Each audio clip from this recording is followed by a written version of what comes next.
an Unspoiled Network podcast. This is Spoil Me, covering One Piece, season whatever, episodes 18 and 19. In these episodes, we meet a man who is stuck in a treasure chest with bushes for hair. It's all very, even for this show, very weird. And we also find out about Zoro's origin. And it's really sad, actually. Very sad. I thought I had a conspiracy theory I'll tell you about. Welcome to Spoil Me.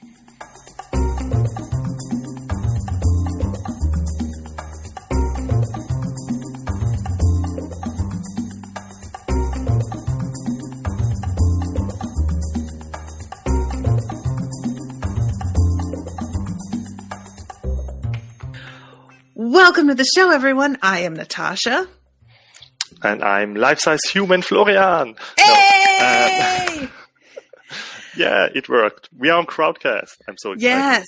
Everybody, Florian purchased this episode as a wannabe, which means that he gets to guest with me on the Crowdcast. And I am really excited because last time we couldn't do it with an audience. It wasn't working, but it worked fine this time. So everybody gets to participate again. And it's super, I'm very excited. Especially, I understand, I always say this with episodes that anybody does something special for. If it's a wannabe or a voyeur, which is when people watch me watch the show, I always wonder, okay, what's so special about these episodes that somebody like felt strongly enough that they wanted to pay extra for something, you know? And now I understand after a while. I genuinely teared up during the second of these two episodes. Aww. Like, yay. truly. I mean, not yay, You don't need to pay, Natasha. Yes, give it to me. But I know I get what you mean. So you said that you wanted to talk about the second of the two first. Yeah. The episode 19. Yeah, which is like mainly focused on Zoro. Mm-hmm. Because like, I have to say the episode 18 to be honest, I have rewatched those two episodes too. And episode 18 normally is one that I would like maybe skip or like not pay so much attention to. But this time I watched it and I kind of like it better than I used to. Like, I don't know what it is, but it's not a bad episode. I was really surprised because midway through it, I was like, what are we doing? What is this? And then by the end, I was like, I'm on board. I really liked it. This show doesn't do a lot of like one-offs. They tend to be like in an arc and you have the villain who lasts for several episodes. And I sort of liked this as being a real short and sweet detour, you know? Yeah. No, that's... Yeah, normally the show doesn't do, like, as you said, like one-offs. Maybe this has something to do, like, with the beginning of Oda's writing, where he was not maybe sure what direction he wanted us to go in. Yeah, but now watching it back, I kind of liked it more. Yeah. So, but it doesn't, it's not about me. It's, like, more about you, like, how you liked these two episodes. I know you said you wanted to start with the second one. Do you mind if we get through the first one, though? Since it's so weird and short, I feel like we can just sort of, like, blow through that fairly quickly and leave us room. Yeah, okay, if we can blow through it, because last time I also gave you some, like, background and stuff, so I think we should have time for this. We did lose track of time a tiny bit last time, I remember. Yeah, good. Episode the thing 18. that I thought was going on in episode 18 was that we were getting an Island of Dr. Moreau sort of situation where the person who was pretending that they were God when they first get there, it was going to turn out that they were like some weird, wacky scientist who was putting together different animals and hiding out here doing his weird experiments because he had been exiled from polite society because he was a creep. And it is nothing so sinister. I should have known it wasn't so sinister because the show like really just comes out of left field with the weirdness. It'll just come from directions I don't expect at all. And then where I expect things to get weird, they're very, they aren't. It just, that's what's weird about it. But the dude that's pretending to be a god. Basically, Yeah. he's got all these like weapons set up, and he's got these animals trained to sort of be threatening in like the kind of way that if you actually look at their behavior, they're not threatening at all. No. But if you're just like, that's a really fucking weird animal, what is going on? Yeah. I mean, some of them are very unnerving. I have to say about the animals, I mean, I saw this first, but I have to think about Avatar, because 100%. Avatar has also like crossover of animals, and I feel like this is also happening here, but just in a much weirder way. Like in Avatar, it feels like it's like more, it makes more sense, kind of.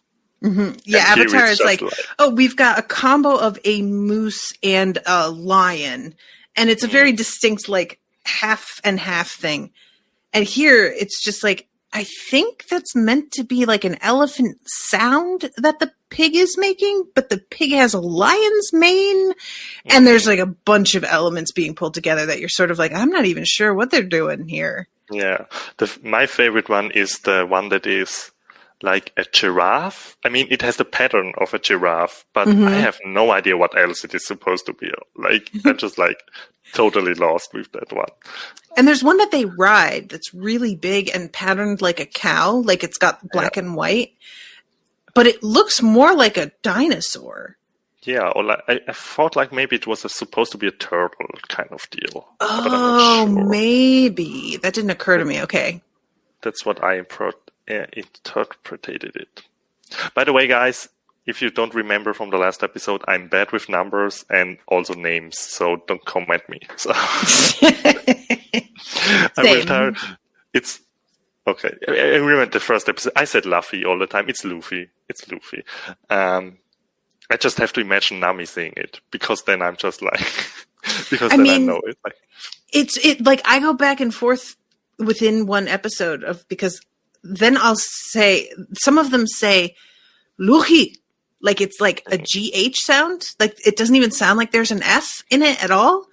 And it's all, no, I get it. Trust me. There is nothing that I have a harder time with in terms of like Unspoiled overall than keeping names straight, especially now that I'm doing so many series at once. It can be really tricky. Yeah.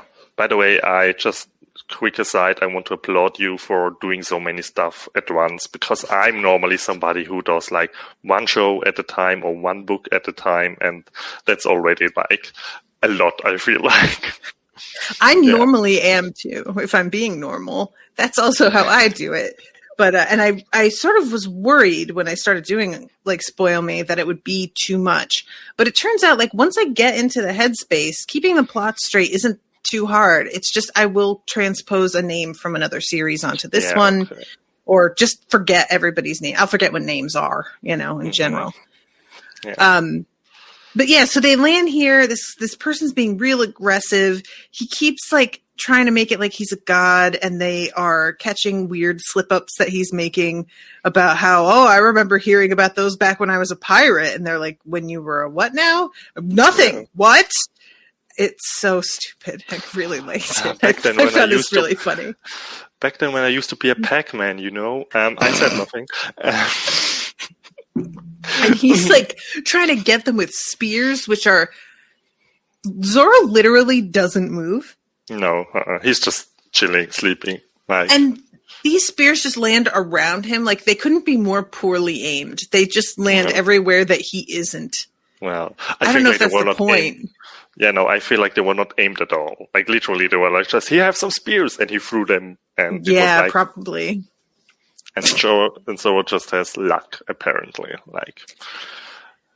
I have some shit I want to say about Zoro, but we're waiting till... Okay. So they run into this dude, and he like is running into trees and shit because he's hiding inside this box and can't see very well.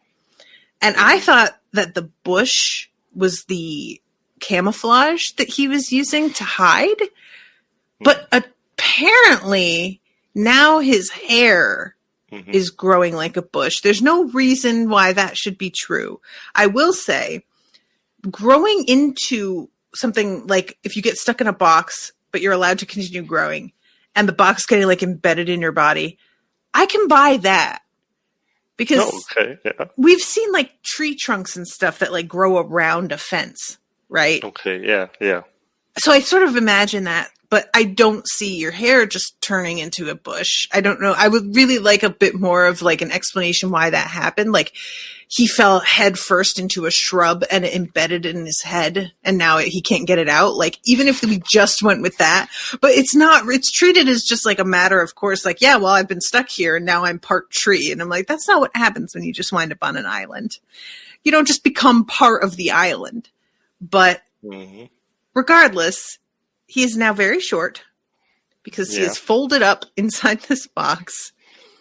And he has remained here for 20 years because he is guarding this treasure that is on the top of a very difficult to reach cliff and is trying to make sure other people who arrive at the island can't find it first and run off with it. So it's a kind of fun because it's him like guarding this treasure for no reason other than that he wants to say that he has all this treasure, but he doesn't actually have anywhere to go with it or a way to get out and spend it. It's simply the idea of having it that he can't let go of. Yeah, like it's his in his mind, like. I kind of liked this.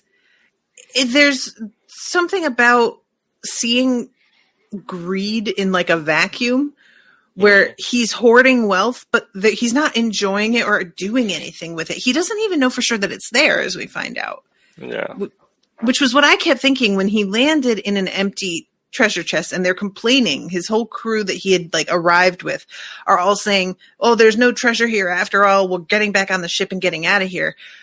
He sees all the chests at the top of the cliff, and I was like, you didn't open them, so you don't even know there's anything in there, dude. And the only other chest y'all found was empty. You may want to consider it. It turns out it has been on his mind, but he's never like said it out loud because it would be too depressing. It's like the kind of thing that is like, you kind of think about it, but not too much because otherwise, like, what's the point? You know, like it's just like.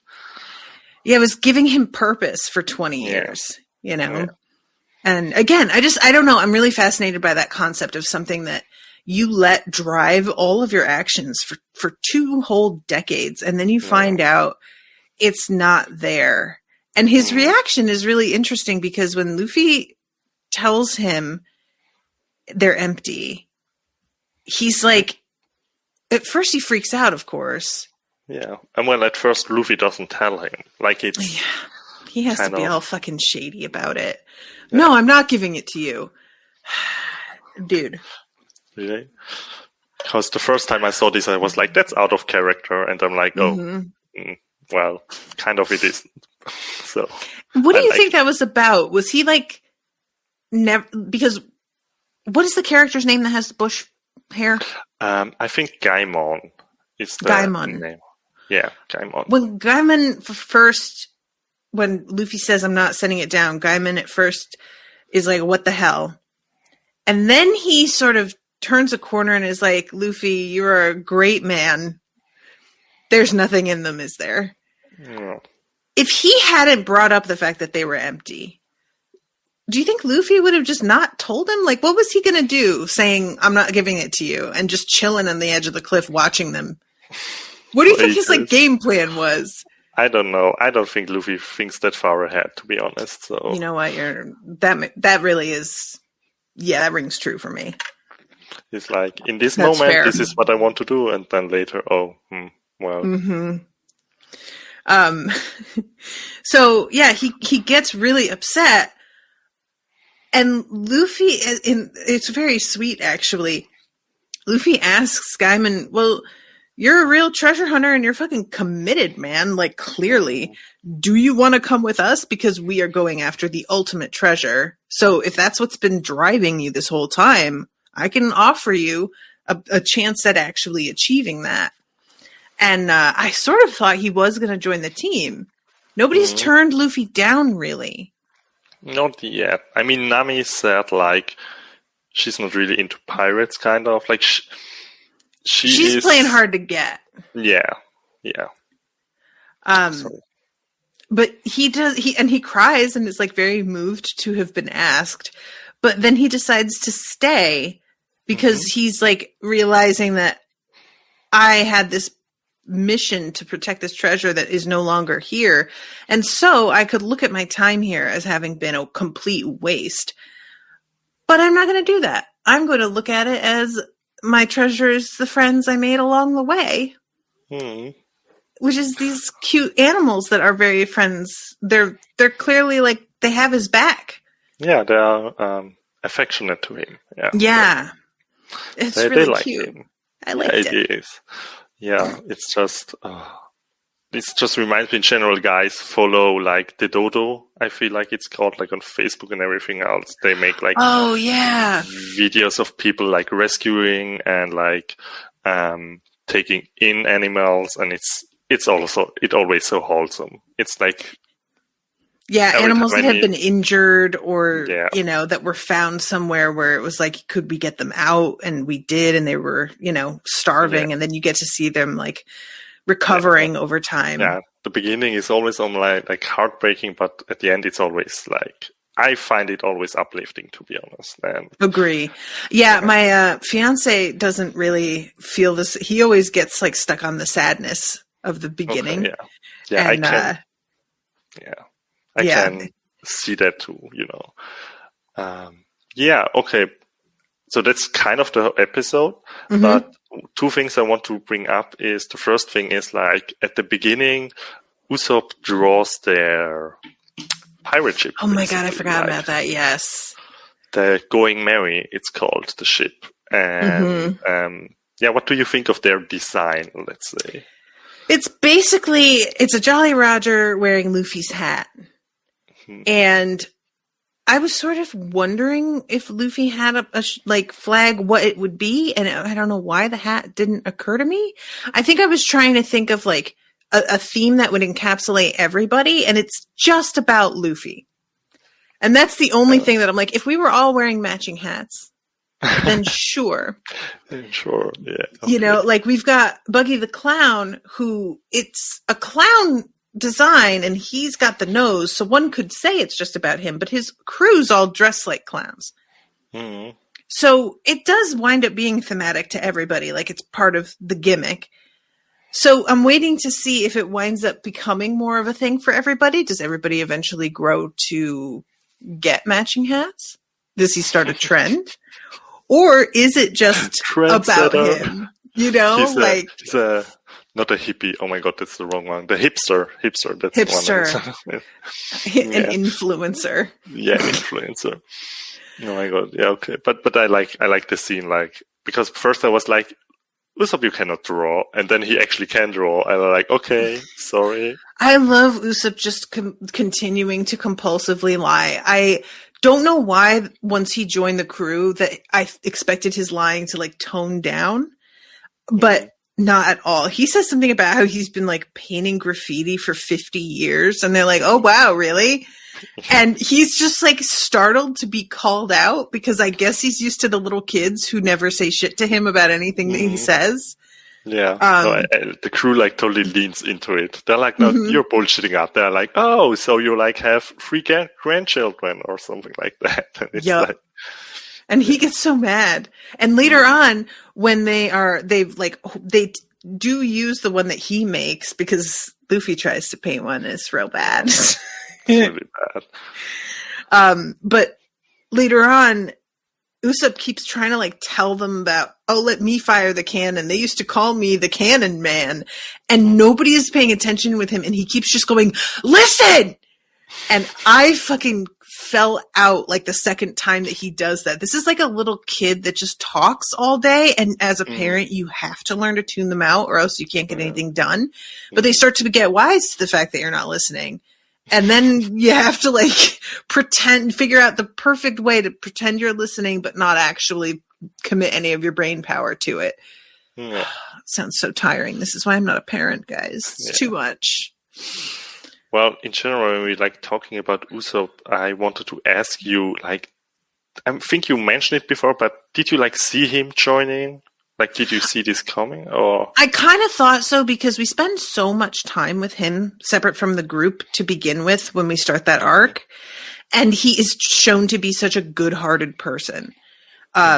Despite the fact that he's just, flagrant liar, he's always lying for reasons that seem positive and like he's intentioned. So I kind of thought that he would wind up joining. I wasn't sure if it would be... I sort of wondered if it was going to seem that way and then him and Luffy would butt heads because they have both got really strong personalities and they are butting heads a little bit because Usopp wants to be captain and he's just waiting in the wings basically for Luffy to fuck up so that he can be like, well, looks like you aren't fit to be captain. So I guess I'll step in. Yeah. No, because this is like one of the things that would be like spoiled in the intro would be like who like joins the crew, like you would see like basically Usopp there, like with the gang, and then it would be like clear who would be part of the crew. Yeah. But as I said, like for me as a seasoned viewer, I would say it's like, oh, it's Usopp. Like the first time he appears, and I'm like, oh yeah, it's clearly he's going to join the crew. But I don't know what it's like for somebody who's never seen it, who is like, so I'm rather, that's like one part of where I'm like, rather not you have watching the intro until we say so. Yeah. How long do you think it'll be before watching the intro is like safe? I feel like somewhere episode in the 40s. We will tell you. Like, and when I say we, Gabriella says 47 in the chat. Okay, 47. Yeah, she's got precision over here. Yeah, because you have to know the intro for anime. They're change. Like you, basically for One Piece, I feel like every year it was running, there was a new intro. Okay. Basically, so you will be allowed to watch like the intro of like 47 because it's the last episode with the old intro, and then 48 will become the new intro, and then we will say you are not allowed to watch it again because it's the new intro. So I only get to watch each intro like the one time before it's changed over. Wow. Okay. That's kind of fun though. I'm looking forward to that. Okay. So it was one a week, and like, so 47's roughly a year with like a couple weeks off for holidays and stuff. Yeah. Okay. Exactly. So, Gabriella, it's all planned. She's got it. Yeah, no, really. We talked. For anybody who's listening and interested, like you can message me or somebody else on Facebook or somewhere, like, you can like get into this. We have like a group chat for us, and it's not like a gatekeeper thing. Like everybody is welcomed except Natasha. How dare you? Yeah, who's like spoiled and want to come into this like chat, because like we have like sometimes we chat in there while you're on Crowdcast, and we're like, oh my god, she totally like this prediction or like this comment is like totally wild or is totally accurate, and you don't know it yet, and it's like so funny. Oh, that's fun. I can see how that could happen if I'm like, I saw people in the chat and I'm talking and nobody's responding to anything I'm saying. I bet y'all are over in the fucking other chat, just like, well, guys, if you're listening and you want to get in on it, go to the Facebook page or the Facebook group for Spoil Me and share that you want to be added. And there's just a bunch of people in there who can all probably pop you in there if you want it. It's, I think it's facebook.com/groups/spoilmepod is the group address if you want to get in on. And then that's the group to join if you're interested in helping commission anything that's like an ongoing show. That is where you want to go to like make sure that you aren't overlapping with other people who've already bought episodes and whatever. Yeah. No, that's it. And so far everybody has been like, so like the unspoiled people are like so great people. Like it's really true. I have to say I only got Facebook because of you. I told you this before. And so far I have been enjoying it. But I only Yay! But I'm also not like I am on Facebook like twice a week or something like that. I'm not like it's not a daily business for me. But, I would have loved to get off Facebook, but people are too hooked, and I tried to do my separate network thing and nobody moved over, and I was just like, all right, y'all have spoken. I guess I have to do this. Yeah, it's understandable. I mean, is there anything else you want to? I mean, there's a second thing I would like to talk about in this episode. Okay. We get some lore from Gaimon about the Grand Line. I mean, right. These people don't speak after. Yeah, he's like, everybody who comes back is like a mess. It's like no traumatized. Brain. Yeah. I am so curious about this because if they don't speak, how do you know they're coming back from the Grand Line, sir? How do you know that's what happened? Questions that need answers. I feel like they could have gone somewhere else, and because nobody's getting any word out of them, they're all just assuming, well, that's where they said they were going when they left, so I assume. And maybe they didn't even get there. Maybe something else is going on. You know? Like, I really wonder if, like, there's a curse? Is that, like, maybe? Maybe. I mean, we don't know. I don't. But and they're not dead. They're not dead. I mean, I don't know. I don't remember what he actually said, but I don't feel like he said everybody comes back, right? Like, I mean, he says no. He says like when those who make it back. Yeah, the ones that make it back. So there are clearly also a number of people who don't make it back. And yeah, what I wanted to bring up, other book that you kind of recommended, I would say, is like the Ready Player One thing.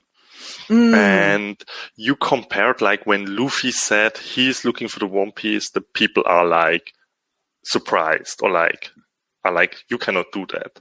Right. And you compared it with the Ready Player One thing. And what I wanted to ask, like, in this book, is it like dangerous to look after it? Because in this world, I mean, we have now learned about the Grand Line, and on top of that, you have to become like a pirate. So basically you go against the law. So I feel like the difference is you putting yourself really in danger for looking for the One Piece. And when you say in Ready Player One, they look for like a bug or something or Easter egg, it doesn't sound like you're putting yourself really in danger for that. It's sort of a weird thing because it turns out that you're putting yourself in danger in a very like real world way, even though it's a virtual thing. But people don't necessarily know that when they start. It's like you're not in danger unless you start getting too close to it and you're beginning to be on the right track. And then it turns out there's like a group that has a lot of money backing them that is like, no, I don't think so. So you're right. It's not really the same, like, there's not that sort of threat to it right out of the gate. Yeah. But nevertheless, he's such a kid that it would just, for me, I would just be like, all right, sure you are, kid. You know, like, it's such a pie in the sky sort of thing to say. It's like when a little kid is not even tall enough to like hold a basketball and they're like, I'm going to join the NBA. And you're just like, okay, sure. Go ahead, join the NBA. Why not? We'll say that's what you're doing, you know? So everybody being as shocked as they are, it's still a little bit weird to me. Even this episode, he says it to this dude and the guy like freaks out. And I'm like, you literally spent 20 years inside a box. You don't get to be shocked by anything anybody says ever again. Yeah. Okay. No, I just wanted to like check up on that, because as I said, I don't have read the book, so I don't know what's going on there. But for me, like, the One Piece seems a little bit more dangerous out of the gate, basically. Like, that's fair. But then again, as you also have correctly like observed, in anime they do like a lot of times like not overstate, but the reactions are like extreme a lot of times. So yeah, definitely. That also comes on top of that also. Yeah, that's like at first it bothered me a lot more because I just wasn't used to it, and I was, you know, and now I'm really understanding that pretty much anytime anybody has a reaction that we're meant to really notice, they're going to go for it for like 1, 2, 3 seconds minimum of us looking just at their expression. But yeah, so no, but I see what you mean though. And that's everything for this episode, pretty much, right? I feel like so. They leave and they say him farewell, and yeah, I feel like that was it. Yeah, So, he stays behind with his animal friends, which is mhm, pretty mhm. adorable. Yeah, something. I don't know. I feel like I will mention it right now because I have no idea if there is anything ever can be mentioned. But Oda does, it's a manga, and I have no idea how actually comics work in this regard. But in manga, they have for each chapter they would have like a cover art, like that is like normally most of the time it's like Luffy or somebody of the. Yeah, Luffy. I was thinking about maybe it's Luffy, no, but it's Luffy. Luffy like chilling with animals or something, like he will draw like cute stuff, something that is not related with the thing. And this guy, like the character Gaimon, actually gets like a girlfriend, and her name is Sarfunkel, I feel like, and she is like him stuck in a barrel. Oh my god! Like not in the chest, but I love it. I love it. I love it. What? Why? And was this just on the cover, or was it in just on the cover. Oda does this. Like he draws like old characters, and it's like, were you wondering what this person is doing right now? This is that, and he got a girlfriend. That's fun. Yeah. So I don't know if I've mentioned on the show, but Owen has been reading the manga. He has downloaded it on his iPad. And he's being very careful not to tell me anything just in case he's in a different place or the story doesn't go in the same order or whatever. But I'll ask him if he like ever sees that. If it's a safe thing for me to see, I would definitely, when he reaches it, want to see it because that sounds wild. Yeah, maybe I can like look for. I mean, some people will maybe yell at me right now because it is like not now. It would be like a cover for like a later chapter way in the future. But I don't know. I feel like, if it's not related to what's going on in the comic, which is a really big thing with comics, I don't know why they do that, but they have like cover art that is completely irrelevant to what the arc is inside that actual like book. And it's wild manga. to me that that's a thing. Yeah, no, manga is kind of the same. I don't know every manga, but like with Oda, sometimes like the cover has nothing to do with what's in the chapter. A lot of times, actually, it has nothing to do. And yeah, this is like one of the things. But I feel like I have to mention it now because I don't know, like if we're ever going to really have the opportunity to say this again. You have another wannabe episode that you scheduled, didn't you, though? I feel like there's one coming up. Yeah, like someone later. And Bernadette also did one. Bernadette also commissioned a bunch of episodes in a row going through December to make sure that we stay on track with One Piece. So yeah. And then I'm starting Full Metal Alchemist Brotherhood in January. Oh, you're starting. Okay, okay. No, I will not taint your opinion on that before, because I will just. Okay, my chat is going crazy right now. But by the way, yes, Bernadette did make like a lot of like she put in some slots, maybe. But there is like one episode that I would like to be a wannabe on, so maybe we can walk this out. But we can like talk this about this off the air. Like okay. So there was one other thing that I was going to mention about. Can't remember. Just about the manga covers being different. Owen had told me about how, like, when he was a kid, there would be Superman comics, and the cover would be Superman, like, looking through a window at Lois making out with some other guy, and being like, "I can't believe Lois is cheating on me," and then nothing in the comic would have anything to do with anything like that. And he would frequently just be confused as a kid. He didn't understand. They were just trying to get people to buy it. They didn't care. Okay. But of course, as a kid, you're like, it has to mean something. Nope, it does not. Okay, no, like I mean, with in One Piece, the thing that you see on the cover, they're considered canon. Like they are like in what they're happening. So you would not see like, I don't know, somebody cheating on somebody, and then Right. you wouldn't not. But it would be like most like side bits, like something that does not really impact the story, like. Yeah. Oh my God. Bernadette says that's old school clickbait. That's exactly what it is, Bernadette. Yeah. One crazy trick doctors don't want you to know about Lois cheating on Superman. All right. So let's get into the second of the two episodes, which is the very Zorro heavy episode. Mm-hmm. I really have to start out with some observations I felt about Zorro this time around. I haven't been keeping track of this the whole time, so feel free to correct me. Mm-hmm. Has Zorro always had this energy of a dad bringing 4 kids to the mall alone? Because that's how he feels all the time, is just like tired, bored. He's occasionally interested when some real wild shit pops off, but mostly he's on his phone. He's, drinking an iced coffee, half asleep in the corner. And when they come to him and they're like, "Will you look, Dad, look?" And he's just like, "Wow." And that's it. Like at one point, he's carrying Usopp on his back on the island, and Usopp is like, "This island is really spooky," and he just goes, "Yeah." Cut. That's it. That's his whole line. It's just kind of a questioning, like, "You think so?"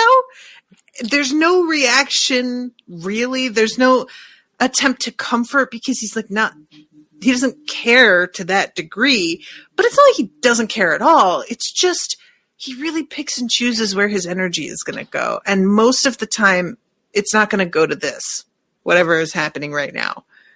The most that we see, the end of this episode, some dude drops onto their fucking ship out of nowhere and just starts to try and fight. And he's like, "How many of them are there?" And they say, "1." And he's like, "Yeah, just let Luffy handle it. It's fine." And he just keeps sitting at the table. Has he been like this every episode, just like asleep until he needs to fight and then back to sleep? I would say kind of yes, that's his kind of thing. Okay. But I feel like also it's like, I don't know if warranted is the right word, but he's like, that's how I read it. He's like, okay, I rest until I'm needed. Because when I'm needed, I need to be rested. Right. So I cannot like basically play around. That's not like what my stamina and my strength is for. I'm here to like when it counts, basically. Right. And although he's going to lose muscle mass, man. He needs to keep the training up. Ask anybody. You got to, first of all, consistently weight train. And secondly, he probably needs to be getting a lot more protein if he wants to sustain his muscle mass and whatnot. So I'm just saying, maybe Zorro, give me a call and I will figure things out for you, because I may not be able to actually live the life that I want in terms of putting on muscle mass and eating well, but I sure can plan it out for somebody else to do. So let me know, buddy. Okay, yeah, I feel like he can profit from that. I feel like, yeah. I also feel like he's like just, Zorro has muscles, but I don't feel like he got them by planning. He's just like doing it. So maybe he can maximize his. You just completely ripped me to shreds with that one sentence. He has muscles. I don't think he got them from like planning. Oh, that was like taking a bullet. Oh, I'm damn. sorry. No, that was a reality check I needed. Thank you. I'm going to go write in my journal after this. No. Oh God. Oh, Anybody no. in the Unspoiled Fitness group, you know what I'm talking about. Just saying. Oh, I have a tendency to plan instead of do a lot. a lot. Yeah, but I have to say, this is now a weird thing because it's again like a listener maybe knows more about you than you know about me, because I know one time, this really stuck with me, one time in some episode, I have no idea if it was Dresden Files or whatever, you said something about like procrastination's strongest weapon is planning. Like, and this is like really something that stuck with me. I'm just like... And I keep having that realization, and then I keep being like, or is it? And then going right back to doing the fucking shit I've been doing that hasn't been working. What can you do? Yeah, Bernadette, what? Planning is not doing? I am shocked. I always considered planning to be the first part of doing. I didn't realize that slowly I began to think of it as like 80% of doing, which is not accurate at all. But my bad. Okay. So we talked about like the beginning with the shooting stuff, like that they want to fire cannons. Back to the episode, guys, sorry. If like this planning stuff you were so engaged in. And then this flashback started. Before we start with this flashback, a side note I want to give you. Have you noticed Luffy's scar, like under his, I think, left eye? It's like not... No. You have to find like a image of Luffy's face. I'm going into the app right now. Wonder if I should screen share this so y'all can see what I'm doing here. Maybe I'll try that. Screen share. Because he has like... it's not like a scar that you would normally know, but he has like a line and like two stitches kind of thing going on. Okay. And that's something that is out of the manga, but not in the anime. Oh, okay. And yeah, I see it right now on the screen because... Yeah, I can see a little bit of a smudge that I'm assuming is that. It's not really like... Actually, when I think of his face, I kind of blend this out. I don't know why. And the thing is, in what's it called? Yeah, in his... Yeah, there you see it. Oh, yeah. His eye. In the flashback episode of Luffy, he kind of cuts himself there to prove to Shanks and the other pirates that he also is like a strong man. Okay. And that's where this is from.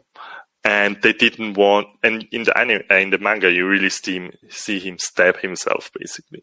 And they were like, yeah, we cannot show on TV how a kid stabs himself in the face. So yeah, like I'm thinking of it as just a general like storyline thing, then fine. But kids take shit literally a lot. So that makes sense to not want to do that. Yeah. So So I just wanted to mention that. So if you ever wonder, like, well, what is this? So you kind of know now. It's okay. Basically, he wanted to prove that he is like a man, a badass. Or like, badass. He can be a pirate too. Okay. So yeah, Little Zoro. We see Little Zoro right now. Little Zoro. I love him so much. If I had a kid, I would want him to be like this. Because when a kid is just decided that they're going to go all in on a certain interest, it just makes it really easy. Then you just, okay, this is what you want. We'll point everything in that direction. That's fine. Now I know what you want. And it's got to be really hard for parents when their kid doesn't show any particular interest or a particular aptitude for like a specific thing that they can be like, this is your hobby or this is your after school thing. And Zoro, I don't know what's up with his parents. Don't know anything about where they are, who they are, or anything.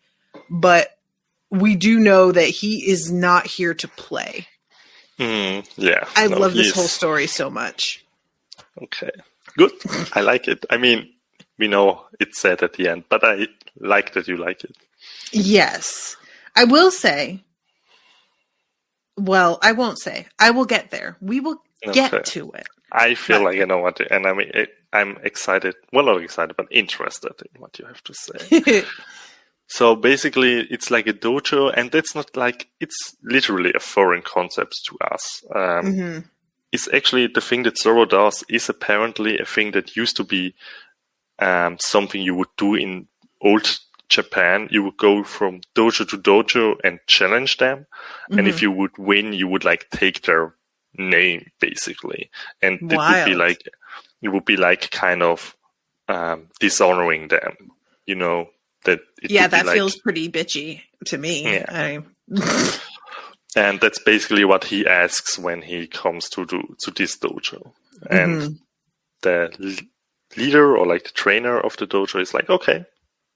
And he calls out his daughter. I have several things to say. First of all, I shared a memory today to the patrons group of an old post from like 3 years ago where I said, to be honest, all anime characters look like the same person in different wigs to me. Yeah, I saw that, yeah. And One Piece has done such a good job of not doing that I really appreciate it. Like, of course, people's hair is going to, that's helpful, just shorthand. But I look at this teacher. Look at his face. Nobody has looked like this. Not even close. He is so distinctive. There's this real vibe of just calm that rolls off him. That's just, I want to be around him. Like, this is a guy that if he were alive today, I feel like he would be the sort of dude that he teaches like tantric breath work or something. Yeah. And I would want to hate him because that's nothing. And then I would be like, you know what, dude? No, you like mean it and I see it. And all right, good for you. I feel like I wouldn't be able to keep hating him. But yeah, I wanted to mention his design because Owen and I have been covering the Clone Wars for the fundraiser show that we're doing for the wedding. And it can be really tricky because, first of all, literal clones are in that show. So we have people who are meant to look exactly alike, and you can tell them apart by a tattoo or their different haircut or color or whatever. But there's also a lot of similarity between characters who are not clones. It feels sometimes like those animators lose their imagination a little bit, Okay, yeah, it sounds like you cannot tell them apart, basically. Like a lot. Sometimes. We especially had that happen recently. Yeah, I feel like, I mean, I have not seen the Clone Wars, but it's Star Wars. I would imagine there are action scenes in that. And then it's like especially difficult to keep track of people, I feel like, when they look or if there's like a group that's talking and they're having like a conversation where they're on different sides, and you'll be like, wait, I thought he didn't want to do that. Now he wants to do it. Oh no, that's the other guy.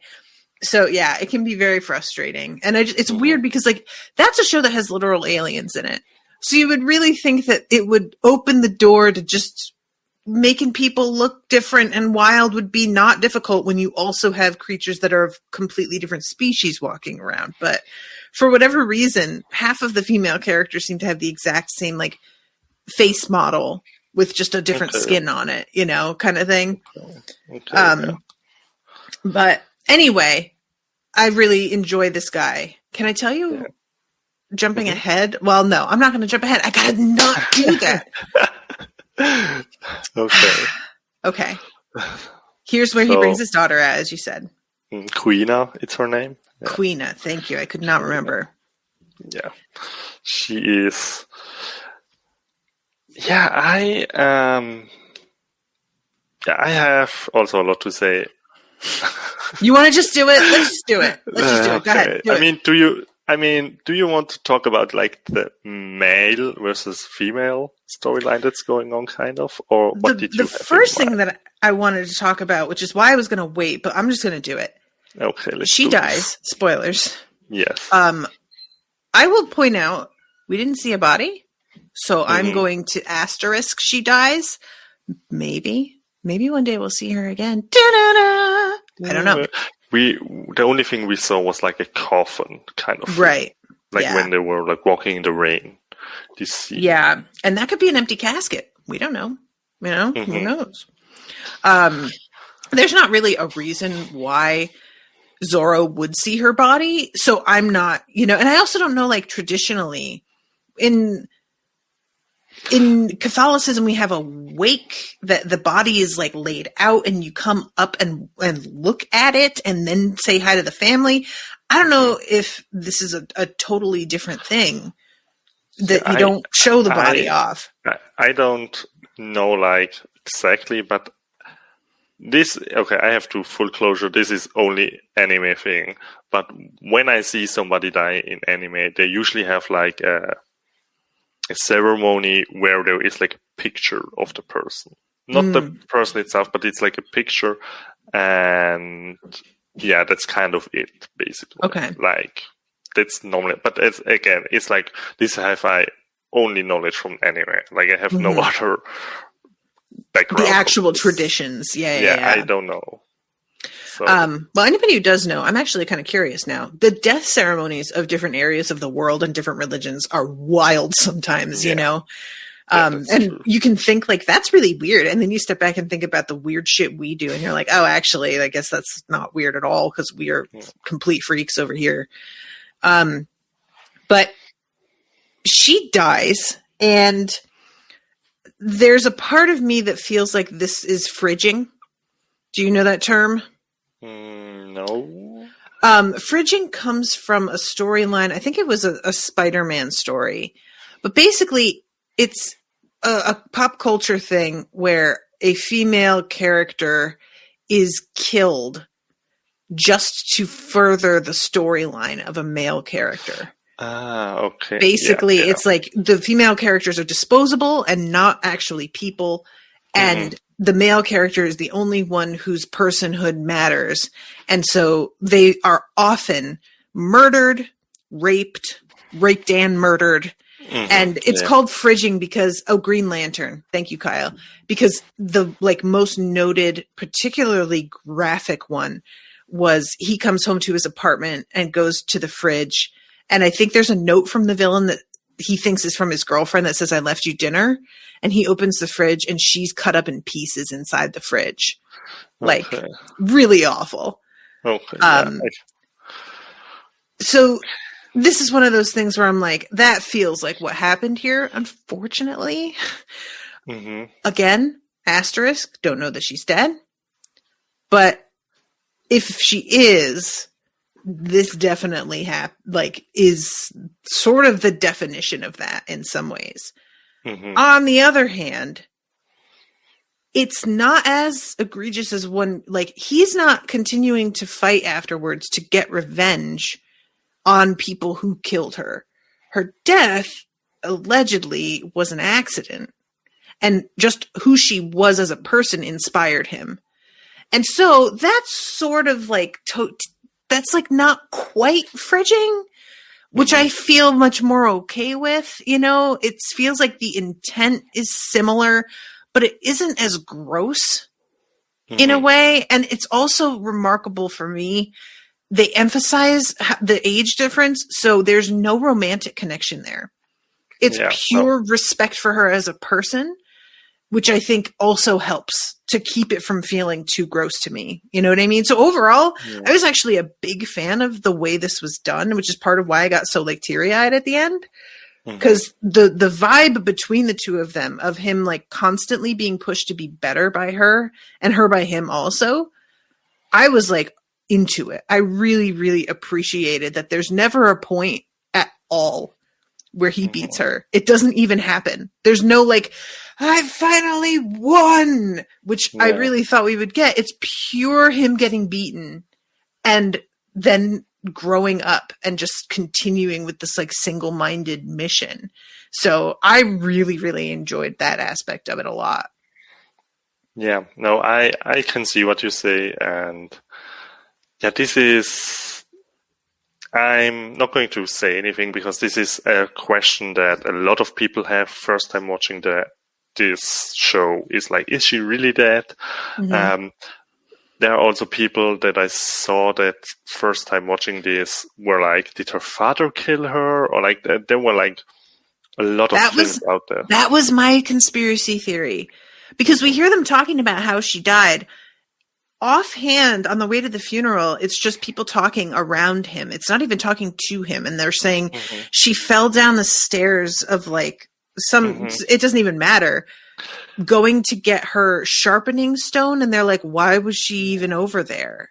And that was the only thing that made me go, okay, so you want us to know there is something a little weird about her death, which feels significant. Yeah, this is this is something I didn't caught, like, as I said, I watched this when I was a child, and I didn't caught it, like, many years later. I feel like, okay, as you said, Zoro and Kuina have, like, battles, and he always loses. Mm-hmm. And he is like, okay, I want to fight with real swords. Mm-hmm. She gets her sword, they fight. And then what happens after a fight, a real fight with swords, is normally you would attend to your sword, so it would get sharp again. Oh, but they don't know that she got in a fight with her sword, so they would wonder why. Yeah, so it's kinda implied that it's not like Zoro's fault, but it's kinda implied that it is like maybe something that it is on his mind. You know, if they wouldn't have fought with real swords, then she wouldn't have gone to get this stone, so she wouldn't have fallen down the stairs. Oh, interesting. Okay. And that's something like that is really like never really said out loud. It's just like really implied. But when you like put the pieces together, it makes sense, kind of. You know? Yeah, I like that. Okay, I like that they don't spell it out. That's more interesting. Huh. Okay.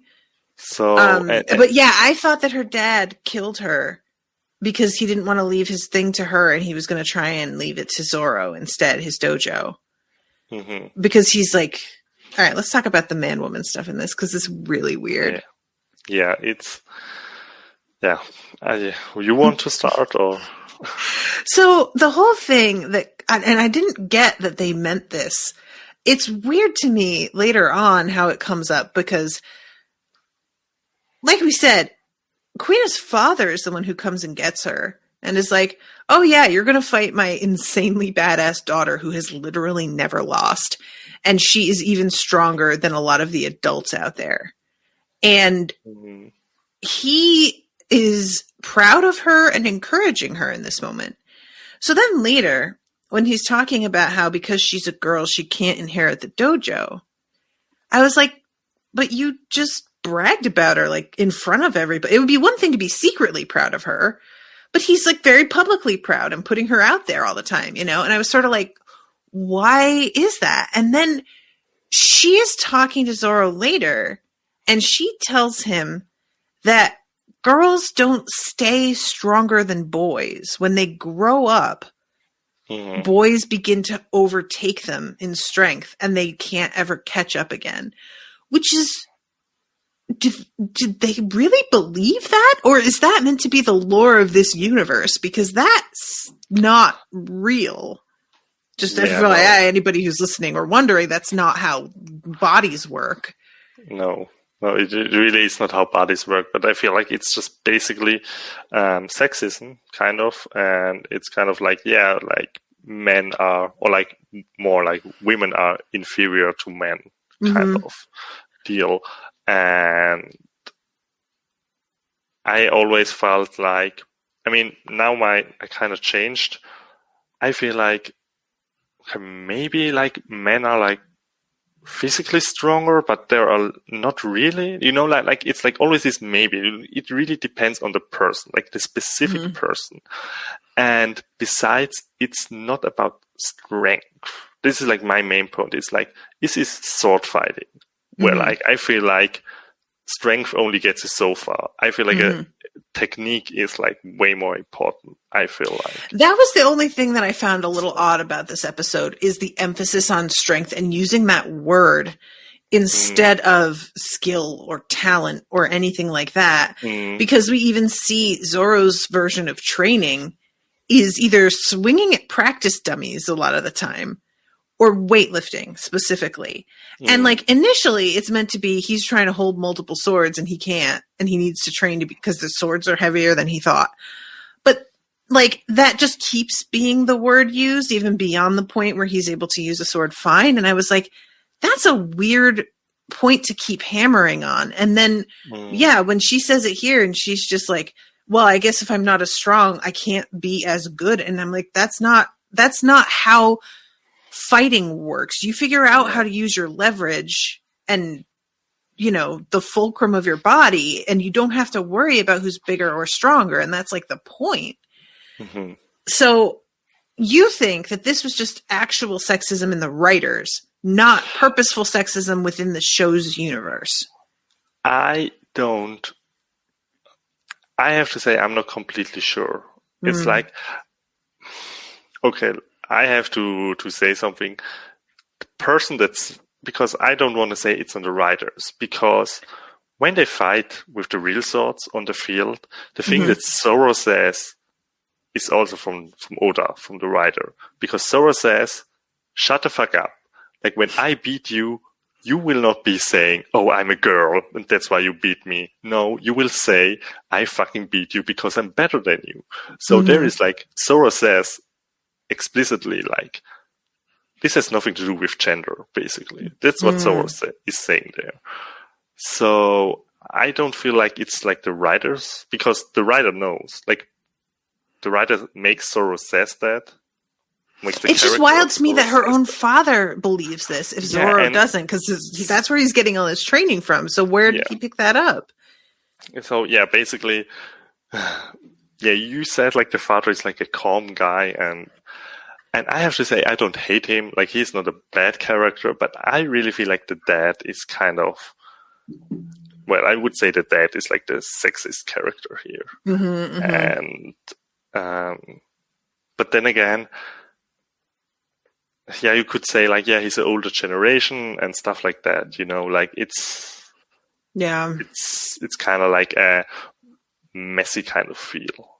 I feel like it's, because I wouldn't, I mean, I don't want to also to say about like the Oda, there are strong female characters in the show. I mean, so far you have mostly just meet Nami, but I mean, you like Nami, right? Like, oh yeah, she's funny. Yeah. She's very greedy, which I appreciate, being a personality trait given to a girl that isn't made to make her shitty. Because usually that's done as shorthand for like, oh, she's a gold digger or something, but she gets to be greedy and it's actually fun. Yeah, so just in general, and I'm just somebody, I don't want to like contain, or not contain, but like I don't want to like influence you. I want to see what you think about the female characters as it goes along. I will say there are more male characters, but there are also like female characters, and I want to see what you think about them, because actually Kuina is kind of the second, well, no, I would say the third female character. The first female character we met is Alvida, and then Nami, and now we have Kuina, kind of, actually, as you said, like she dies, so it's kind of, this flashback is, I don't know, it's complicated. Yeah. Bernadette says, he's really shady. He even says that Kuina beat the adults. Like, why the hell does he need more? What the hell does he need more? That's kind of my question. Like, he was so braggy on her. Does he think like as she gets older, she loses so much strength that she can't beat the people that she, like, that's the part that I'm just like, that is such a misunderstanding of biology that I was like, does this happen in this universe? Like, is that true here? But Gabriella says, let's all forget about Kaya. I have forgotten about Kaya. I'm sorry. Kaya? Kaya is Usopp's girlfriend. I'm sorry. I'm not girlfriend, but the rich girl. Oh, God, yeah. She's the worst. Okay, sorry, yeah. Okay, she is also... Okay, we have fear for female characters. But Kaya, to be honest, I also like... Yeah, it's like 25%. 3 out of 4 are memorable. Not awesome. Yeah. It's like better than the norm, however. Yeah. I'm sorry, okay, but good we have Gabriella here. She will... Thank you, Gabriella. Yeah. Okay, I like that she says, let's all forget about Kaya, and that could either be taken as snotty, like, okay, let's forget about Kaya. Or it could be like, oh, good, let's forget about Kaya. I really do not care for that bitch. Like, I can read that either way, depending on how I feel like taking it right now. Yeah, okay. Gabriella, no, it's because she sucks. Okay, got you. Yeah, no, I agree with that. Like, she is good for like Usopp's sake, basically, like that that he has somebody that he wants to protect. But besides that, it's kind of like, yeah. So the first fight, we've got to talk about the first fight that she has with Zoro. Yes, please. Yes. Because this is the origin, I guess, of him putting swords in his mouth. Mm-hmm. And he's trying to hold 2 between his teeth and 3 in each hand, if I remember correctly. I think it's 3, even in his teeth. Oh my god. And they bow one time to the god, basically, or like to the, I don't know, and then one falls down. I love it. All of these swords flying through the air as he just gets handed his ass. I didn't know what they were going to do here. I was like, are we going to play it that this girl's the best at this dojo, but Zoro is such a prodigy that even as a child, he's already winning? I thought maybe we'd do that. And even with him like getting all like too many swords, I was like, well, maybe they're trying to undermine this, and we'll be like, oh, what an idiot. Look at these stupid swords that he's trying to hold. And then it turns out he absolutely could use them. And I was like, doubting him for no reason. But no, they're taking, and it makes more sense to do it the other way. It's only surprising if we don't know Zoro as an adult. So it's better to see him failing over and over again. And he doesn't even dodge, which is so funny to me. He just takes that first hit right down the center of his face, bridge of his nose. And I have to say, I really think real Zoro would not be nearly as hot, because he has just had his whole face broken too many times, and he's been put together. Who knows how he's been put back together. I feel like real life Zoro has to look much more like Danny Trejo in the face. It's just, facts. How are you going to take that kind of beating over and over again?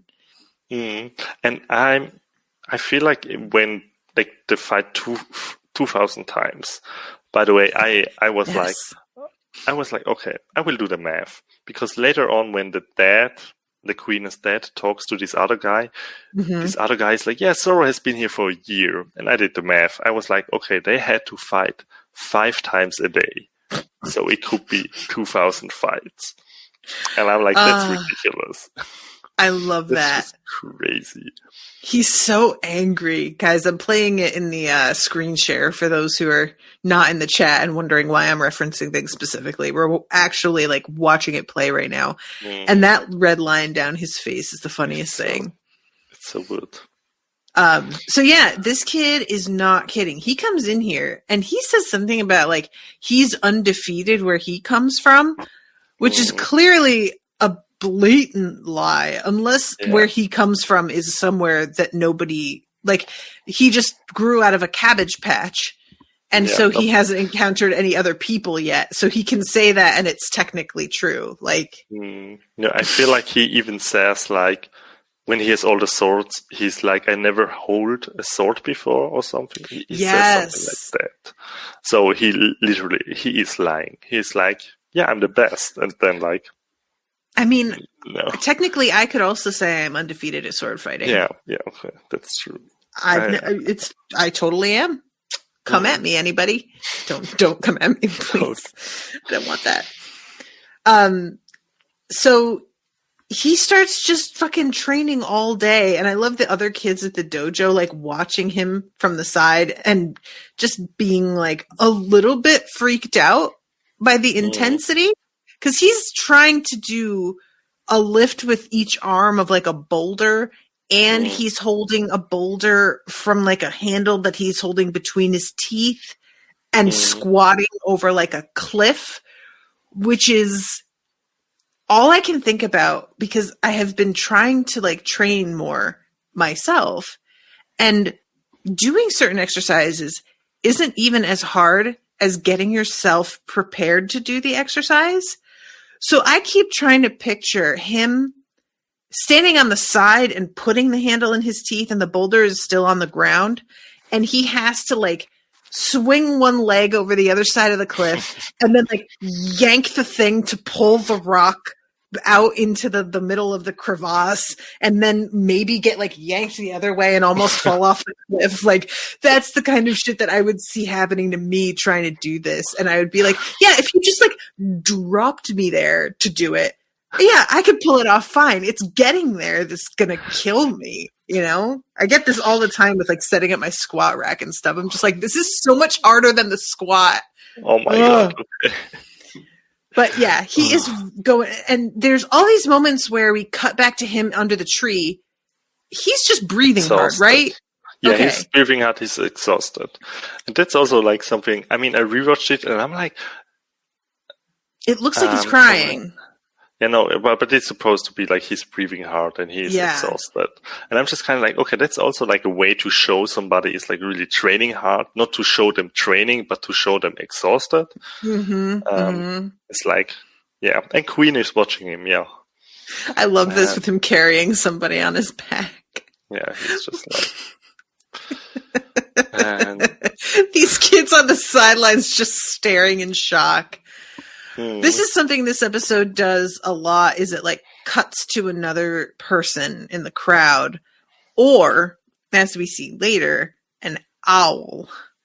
Oh yeah, the owl. Yeah, they are interested in this owl, and I am also interested in this owl, to be honest. This owl is so... He is so, like... What's the word? You can't, like, get him to react until finally they like come to an accord. I'm trying to find the spot where they have this fight.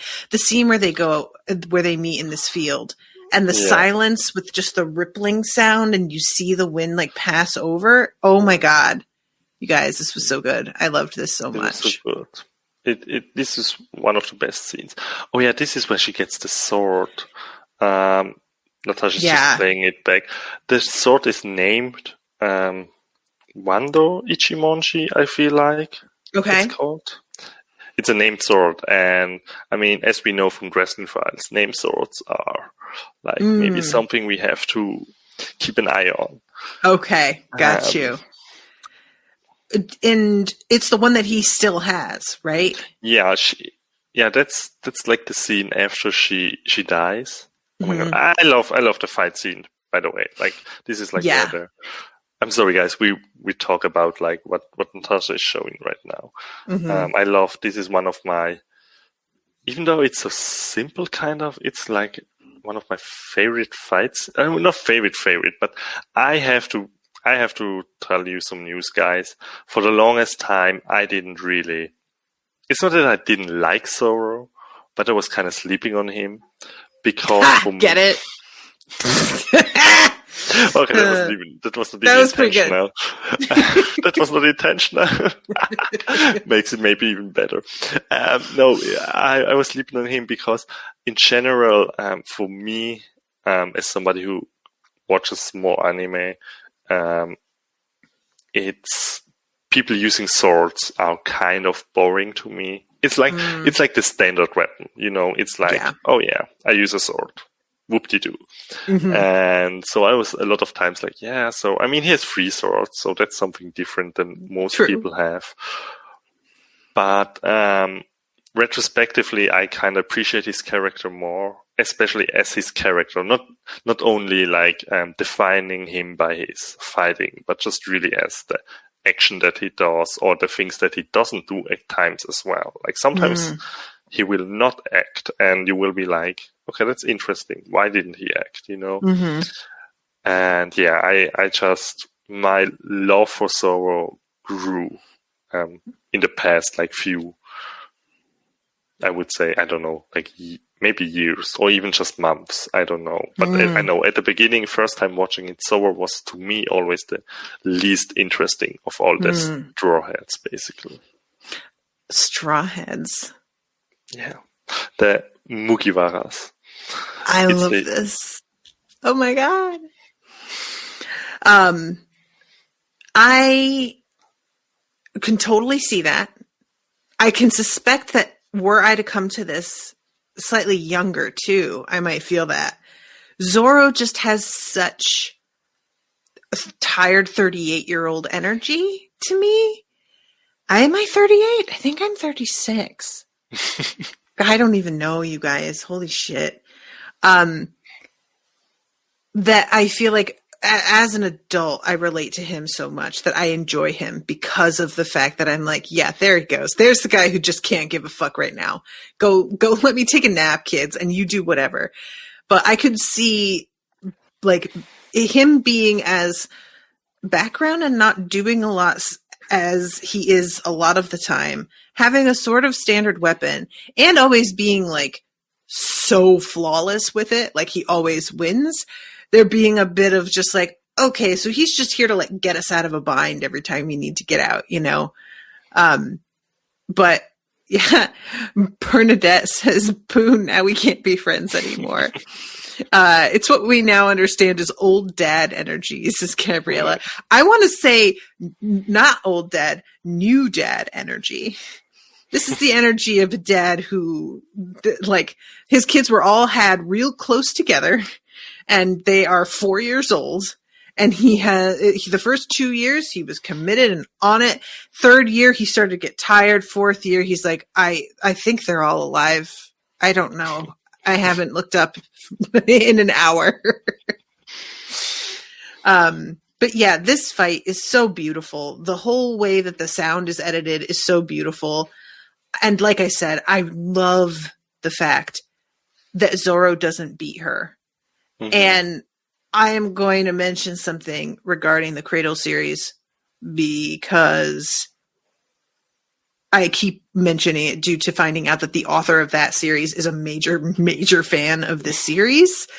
But Kuina is, for me, Yeren in that series, which I know you can have no reaction to because you haven't read them, but you will, and you will know exactly what I mean the instant you meet her, and you will just be like, oh, there she is. Okay. And I'm going to spoil something. So do it. 30 seconds, you guys, 30 seconds, a jump if you don't want to hear it. And if you want to take your headphones off to not get spoiled, I understand, Florian, but okay. There comes a point where they go head to head and they are of equal power finally. And he loses. And I was so delighted. I was so happy because I really thought that the point was going to be, oh, he finally won. Now he's made it. But instead, it's, no, she's that good that even when you have worked this hard, you still can't win. That's just how good she is. And it doesn't get taken away from her for his sake to like show his progress. And maybe at some point he will win. But in that moment, I was so excited about it. And I had a very active chat for that series and people were mad. People were really feeling like he should have won after everything he's been through. And I'm like, what about everything she's been through, bitches? Like, why does that suddenly not count?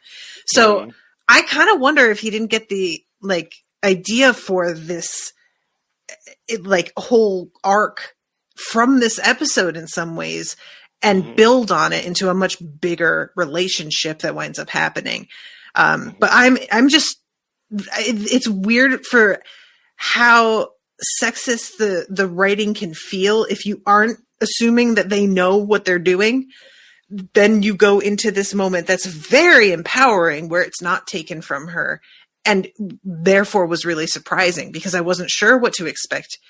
And I just was really, really pleased with it is all I'm saying. Yes, how did you feel about it the first time? Seeing this, to be honest, this is the kind of thing that you don't really remember. I'm sorry. Because it's been so long. Yeah, that's fair. It's been so long. I cannot really remember it.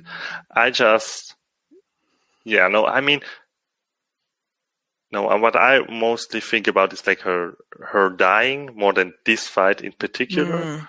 But I can see what you mean because like that's what I'm really torn on the dad. I don't know if I should dislike or like the dad because he is like the other students ask like, have you trained Kuina in secret because Sora has training so hard? And he's like, no, Sora has trained and he got better but Kuina also has gotten better, that's what he says, and those are the facts, just because one person grows doesn't mean the other person doesn't also grow. And for me, it was I think more about the death.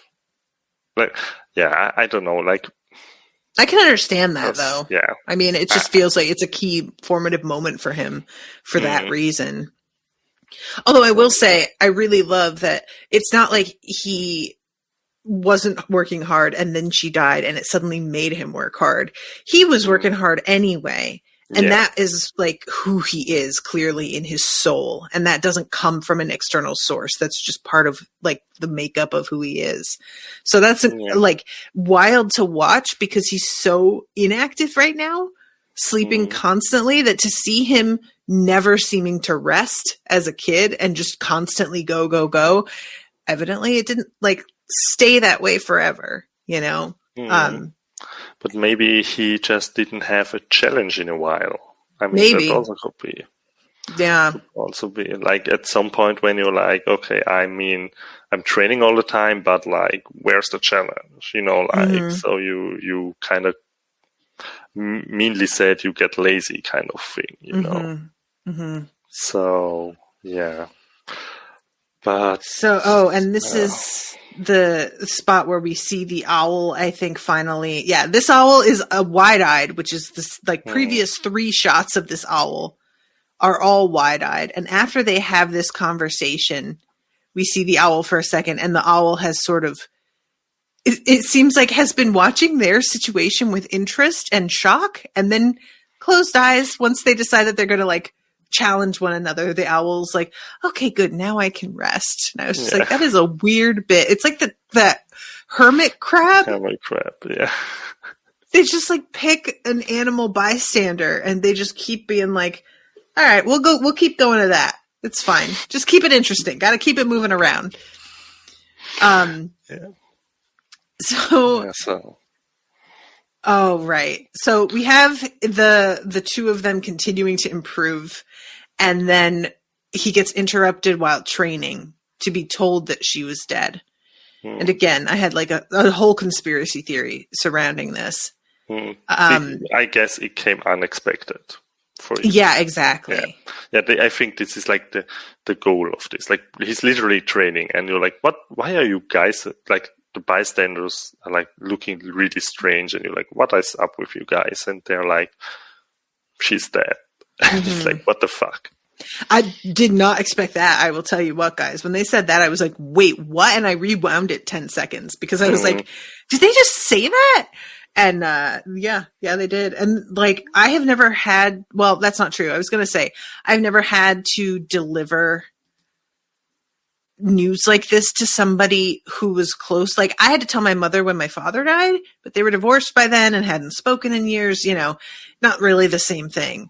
And I can't imagine what it is like to have to like tell a person, like being a cop, for example, and you have to show up at somebody's home and be like, hey, ma'am, we need to talk to you. Like, telling people that sort of news.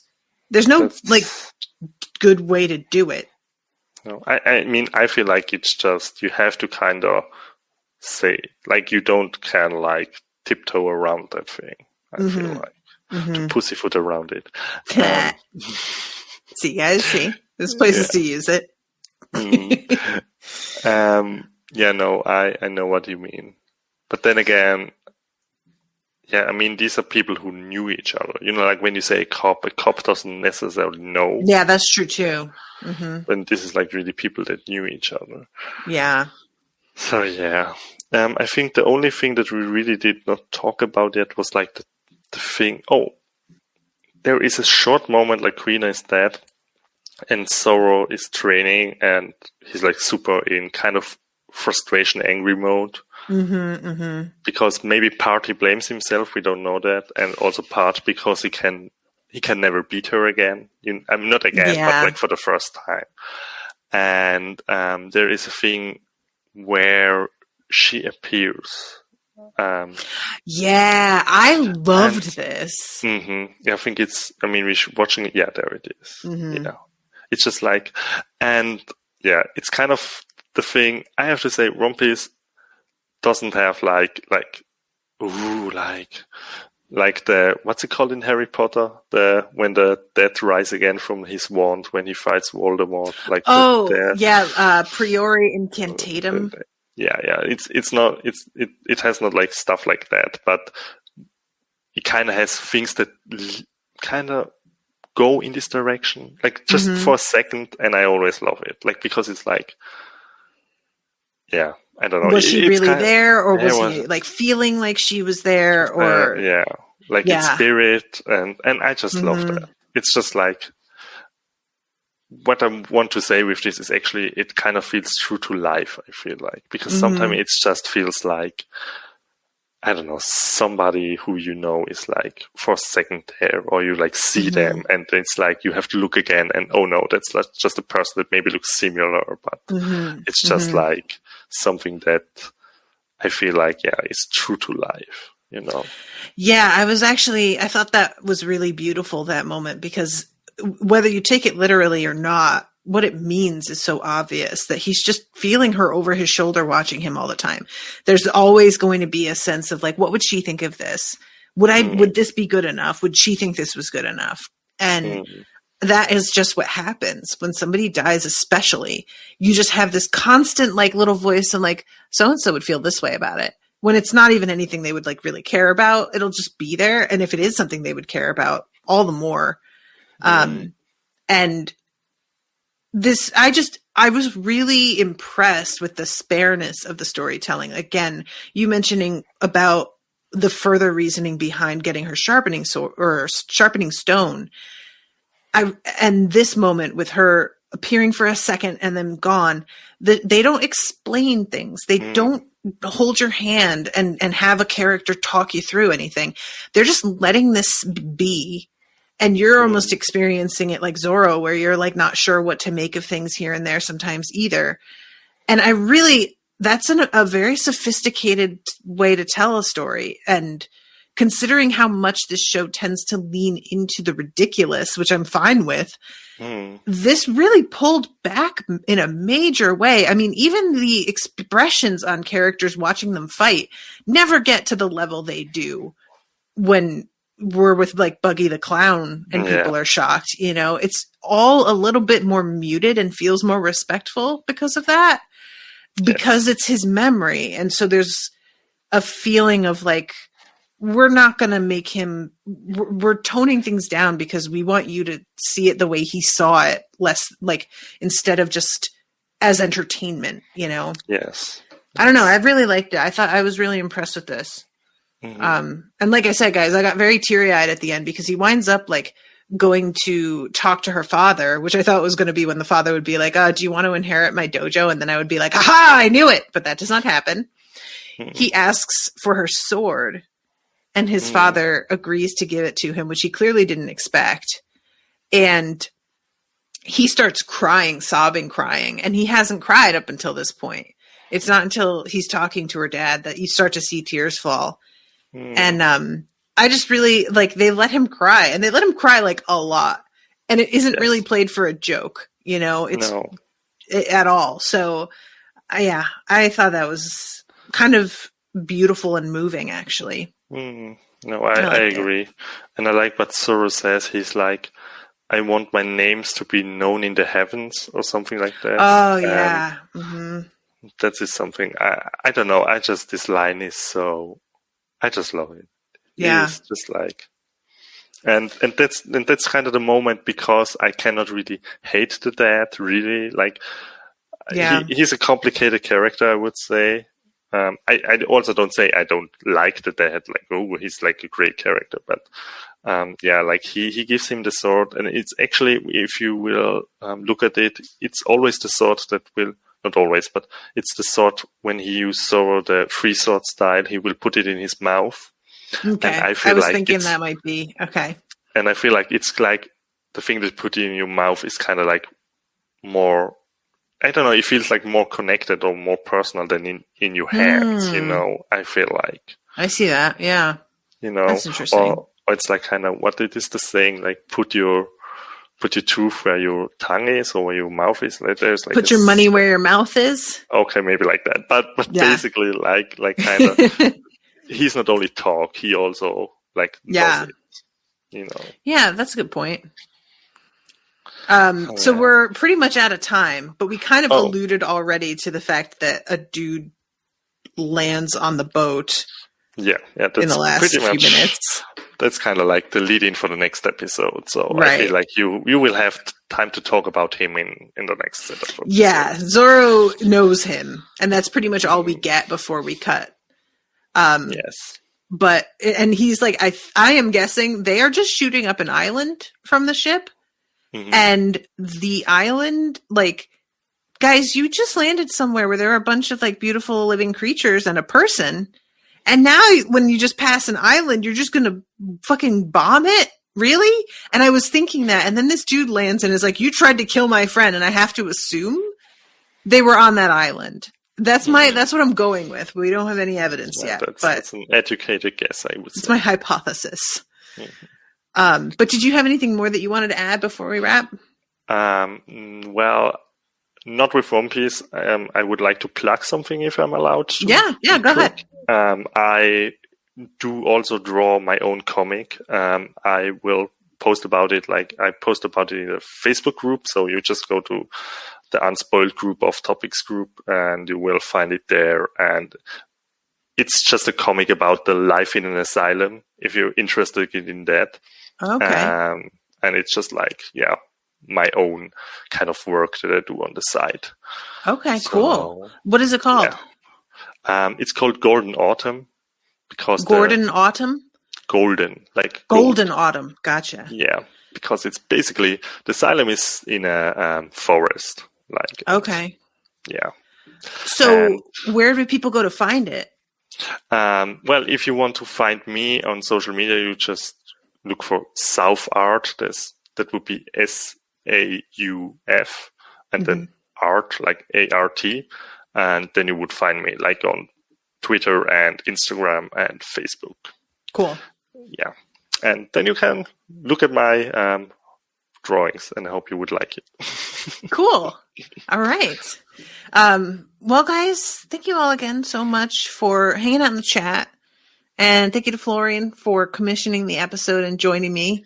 I'm really glad that it all worked. Yay. And, go ahead. Just one, I mean, we're a little bit over time maybe, but you like the show so far, I guess. Yeah. Okay. Yeah, definitely.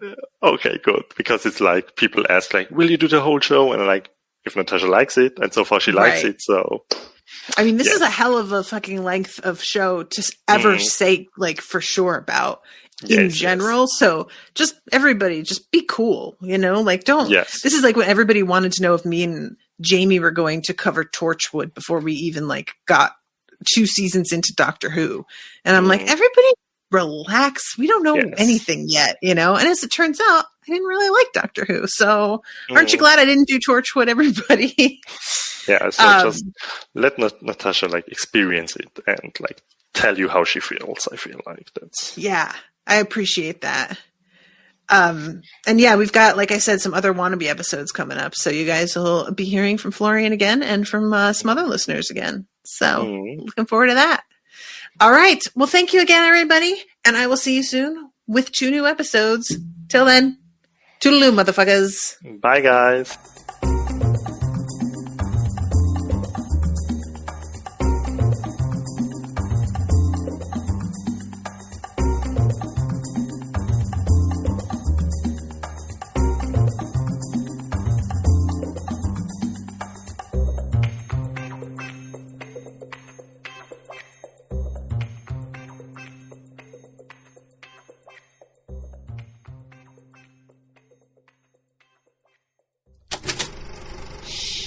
That was an Unspoiled Network podcast.